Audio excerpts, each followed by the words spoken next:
Alô você, como vai? Tudo bem, meu irmão, minha irmã? Tudo na doce paz de Cristo? Tudo sob o controle daquele que tudo controla? Continua se cuidando, né?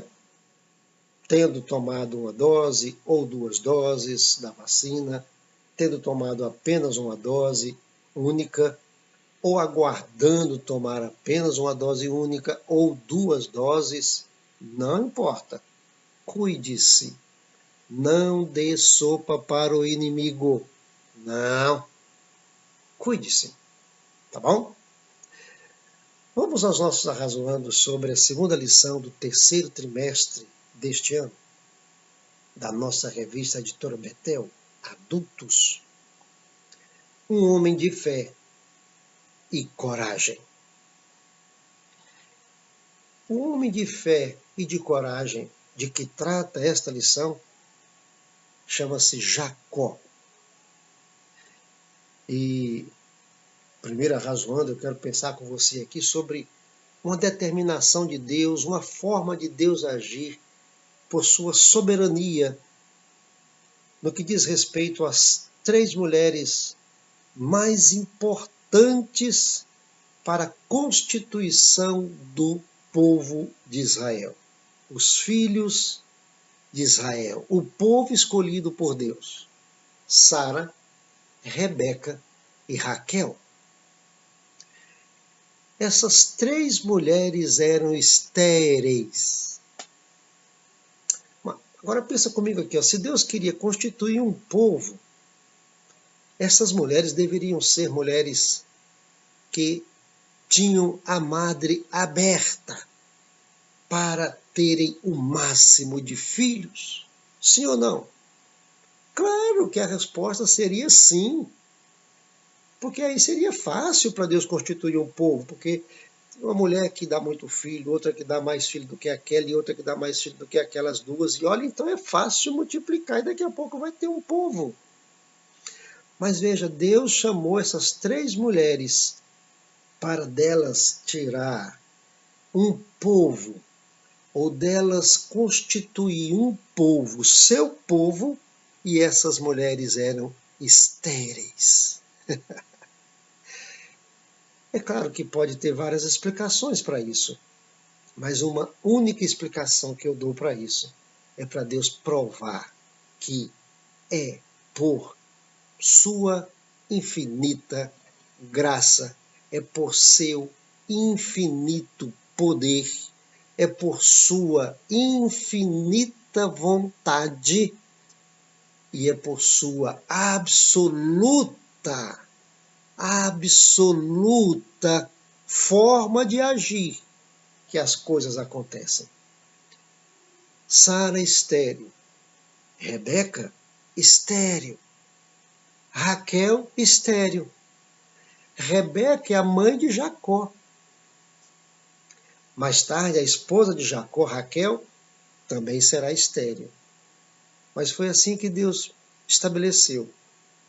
Constituiu um povo para si de mulheres que não podiam naturalmente gerar. Geraram, porque já foi por ação de Deus. Então Deus está aqui querendo dizer o seguinte: eu vou constituir um povo meu, para mim, por mim, dependente de mim, e que sem mim nunca existiria. Milagre de Deus na vida de Sara, milagre de Deus na vida de Rebeca, milagre de Deus na vida de Raquel. Deus é soberano para fazer do jeito que quer. Nós sabemos disso. Mas às vezes ele mesmo complica a forma de fazer para provar para mim e para você que sem ele nós não somos nada. Nada realizaremos, nada faremos. Dependentes dele somos o tempo todo, todo o tempo. É assim que Deus faz. Porque sabemos na lição passada que ele é um Deus de propósitos. Segunda razão que queremos destacar aqui é que quando, depois de seu marido orar, pedir a Deus misericórdia, Isaac, Deus dá a Rebeca a graça de conceber. Só que agora ela começou a viver uma experiência, claro, totalmente nova. Era a sua primeira e única gravidez.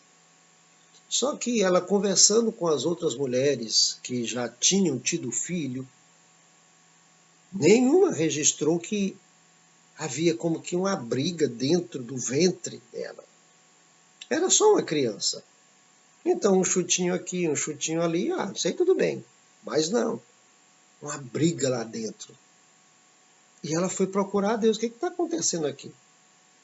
Foi o primeiro parto de gêmeos de que temos conhecimento, que está na Bíblia.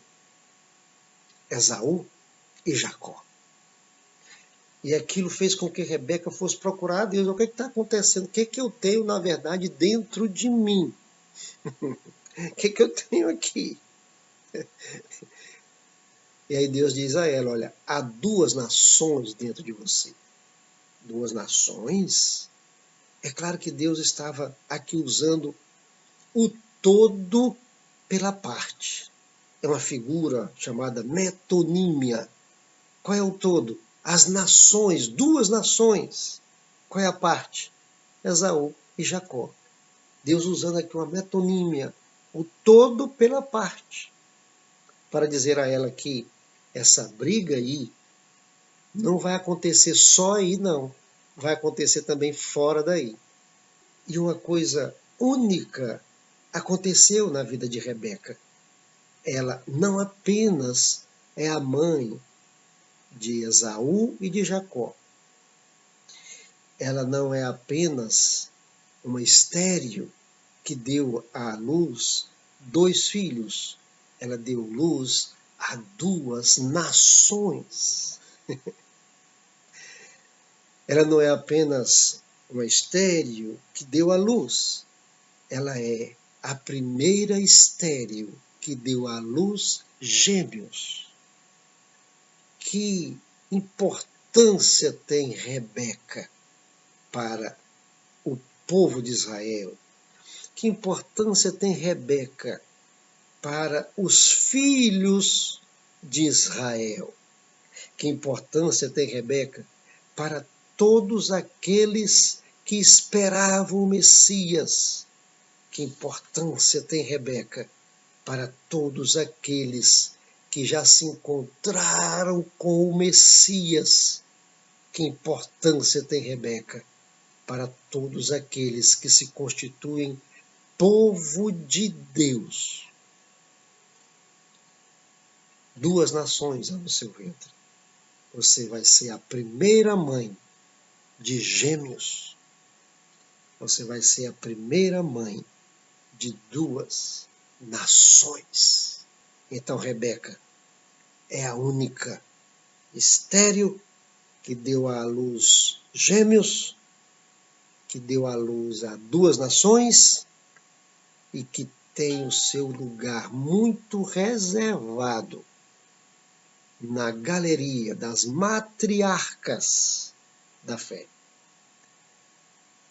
É Rebeca, a mãe de Jacó. Nossa terceira razoando é para pensarmos no seguinte: o que Deus falou para Rebeca, que o maior serviria ao menor, queria dizer que Rebeca tinha que fazer o que fez? É claro que não. Aquilo que Deus falou para Rebeca era para que Jacó fizesse o que fez, da forma que fez? Claro que não.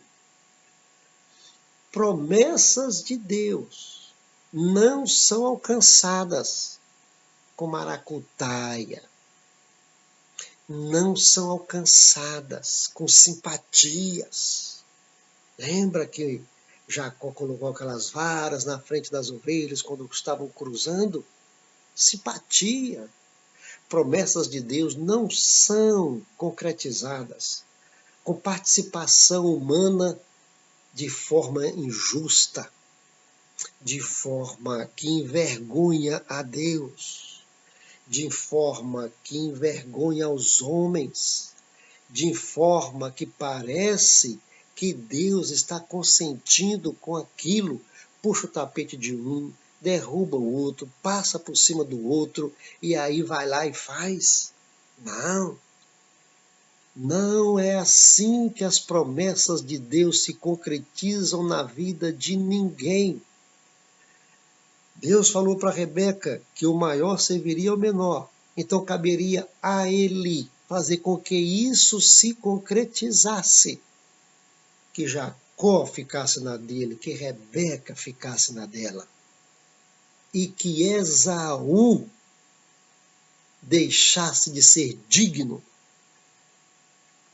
Como Rubens, o filho mais velho de Jacó. Ele era o primogênito, mas ele não recebeu a bênção de primogênito, porque ele não foi digno. E você sabe por quê? Porque ele se deitou com uma das concubinas de seu pai. Eu não sei o que iria acontecer com Esaú, mas se Deus havia dito que o maior serviria ao menor, caberia a Deus agir.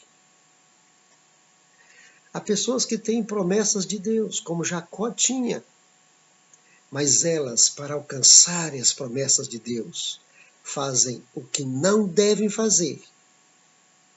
Como Deus é misericordioso, benigno, soberano e escolheu Jacó, Deus reverteu aquilo tudo. É claro que Jacó sofreu. Sofreu. O que não precisaria sofrer. Reverteu tudo e ao final chegou coxo, aleijado, maltratado, humilhado. Foi ao ponto ao qual Deus queria que ele chegasse. Mas não tinha que ser daquele jeito. Às vezes nós queremos ajudar Deus a concretizar as suas promessas na nossa vida, como Jacó, como Rebeca. E essas ajudinhas podem nos custar muito caro. Inclusive, a revogação da promessa de Deus. Deus dizia, rapaz, eu queria, mas não era assim. Moça, era isso que eu queria, mas não era desse jeito. Era por mim. Era esperar a minha ação.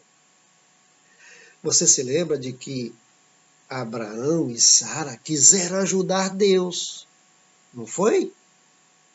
E deu no que deu, tanto transtorno, tanta dor, tanto sofrimento para Agar, para Sara, para Abraão, para Ismael, para Isaac. Cuidado devemos ter com essas ajudinhas para que os projetos de Deus se concretizem na nossa vida. Como é que nós ajudamos Deus a que Ele realize em nós o que Ele quer?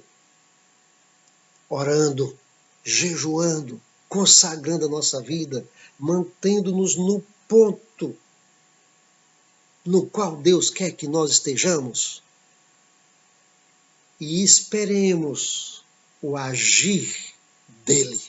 O nosso quarto arrazoando é para falarmos sobre duas escolas. Já falamos aqui, mas eu acho isso tão importante, tão prático e tão útil, que eu vou repetir aqui. A escola de Jacó e a escola de Abacuque. A escola de Jacó é a escola do condicional.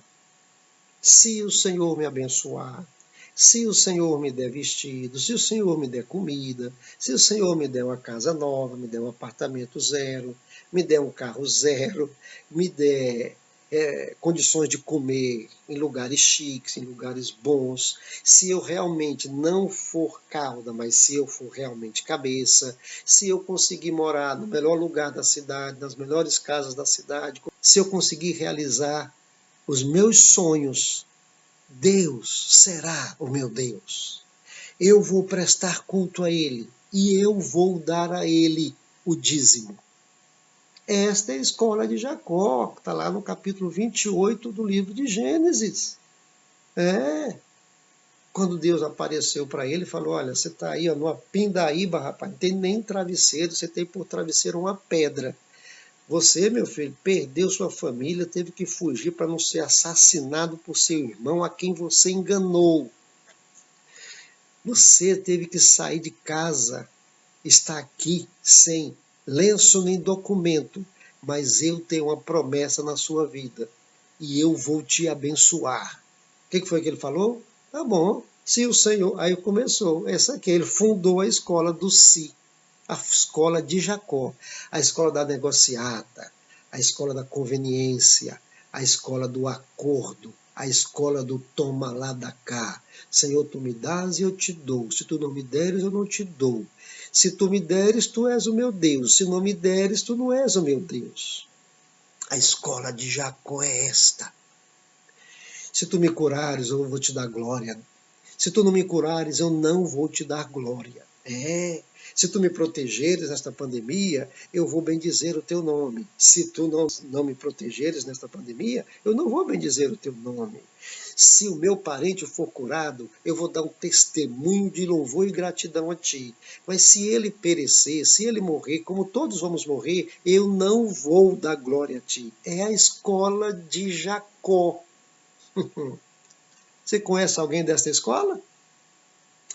Agora, a outra escola é a escola de Abacuque. Não é a escola do condicional, é a escola do apesar de.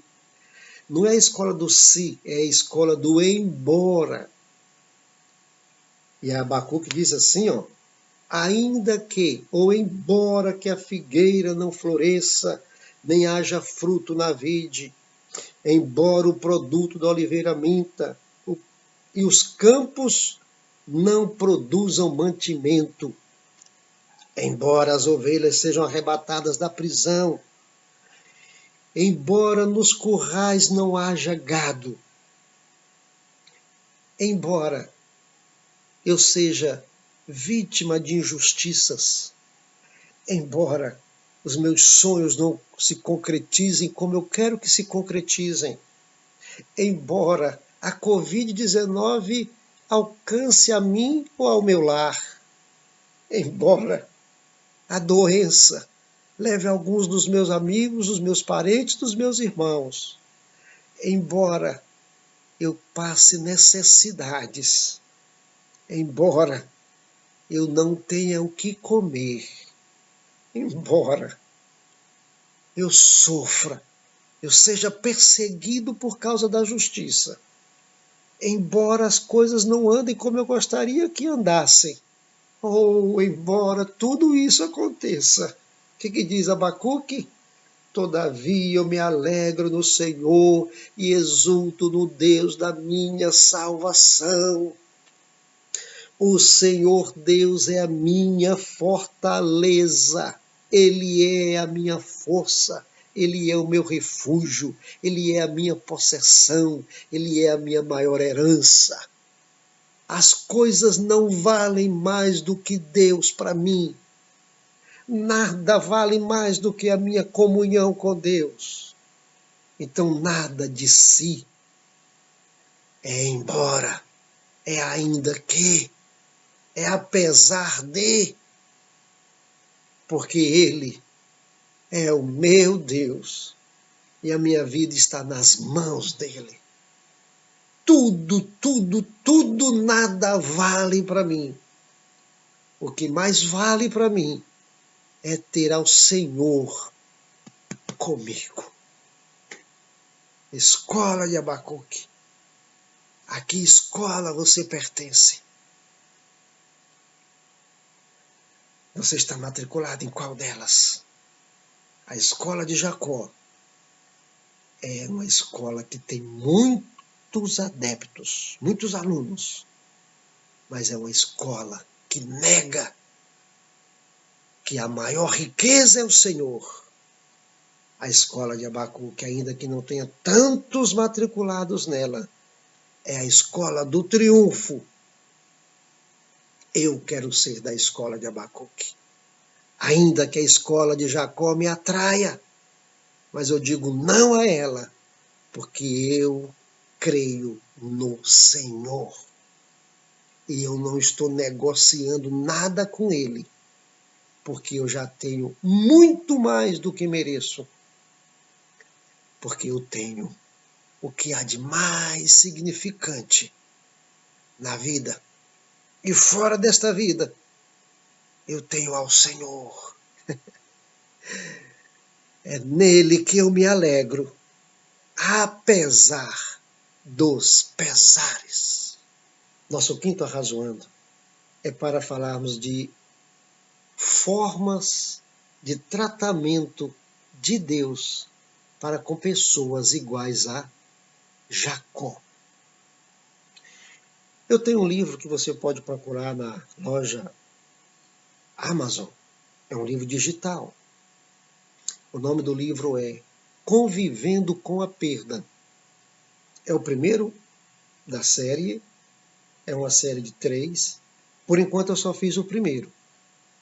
E o nome da série é Convivendo com a Perda.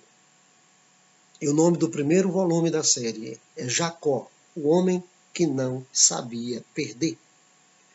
Vale a pena você ler aquele livro. Entra lá na loja Amazon. Adquiram. Digital. Leiam.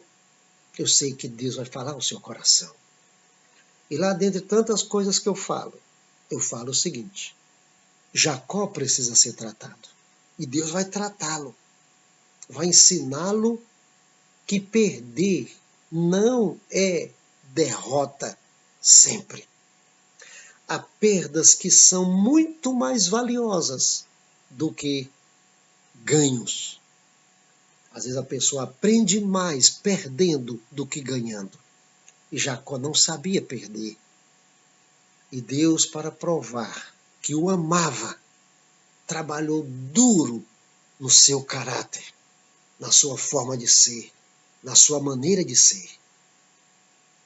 E nesta jornada de trabalho na vida de Jacó, quero destacar aqui 2 formas que Deus usou. A primeira foi por meio de um homem, de Labão, mais picareta do que Jacó, mais enganador do que Jacó, mais esperto do que Jacó. Para todo Jacó tem um Labão. Todo Jacó precisa de um Labão.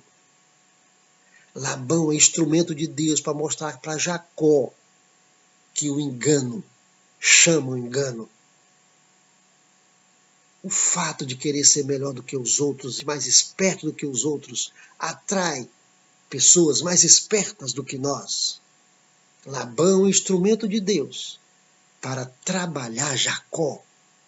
Segunda forma que Deus usou para trabalhar Jacó foi a mudança radical dele. Lá naquele vale chamado Jaboque, foi lá que Deus lutou com Jacó e mudou o seu caráter. Por meio da mudança do seu nome, de Jacó enganador, para Israel, príncipe de Jeová. Ali aconteceu o que mais tarde vai acontecer quando Jesus conversa com Nicodemos. É necessário nascer de novo. A doutrina do novo nascimento é totalmente estruturada por Jesus no Novo Testamento. Mas ela já tinha acontecido, aquilo, o novo nascimento já tinha acontecido lá no Vale de Jaboque, com Jacó. Jacó nasceu de novo lá, de novo. Isaac perguntou a ele 2 vezes qual é o seu nome. E ele disse que era Esaú, mentindo. Lá no Vale de Jaboque, o anjo perguntou a ele qual é o seu nome. E ele teve que dizer a verdade: eu sou Jacó, eu sou enganador, eu sou suplantador, eu sou espertalhão, eu uso de simpatias, eu uso todos os recursos possíveis e impossíveis para me dar bem, para conseguir o que eu quero. Eu sou isso. E aí o anjo falou, você não vai mais ser isso não, rapaz, você vai nascer de novo. Lá no vale de Jaboque aconteceu o primeiro novo nascimento. E lá no Novo Testamento, tantos outros novos nascimentos aconteceram. Mas o primeiro foi lá. Esta é a forma de Deus tratar os Jacós, de Deus nos tratar. Precisamos nascer de novo. Ah, mas não é só Jacó que precisa nascer de novo, não. Ele era muito mau, então qualquer ser humano precisa nascer de novo. Porque Jesus, ao estruturar a doutrina do novo nascimento, disse que quem não nascer de novo não pode nem ver o reino de Deus. Começou lá com Jacó.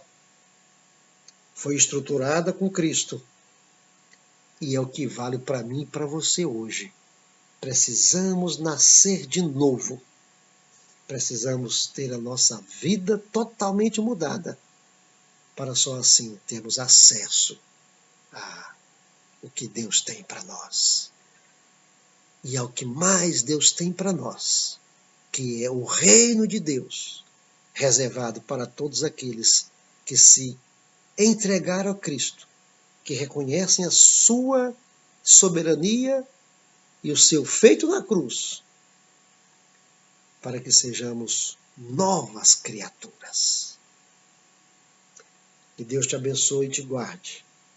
Que Deus nos abençoe e nos guarde. E até os nossos próximos Arrazoando, EBD Betel, querendo Deus.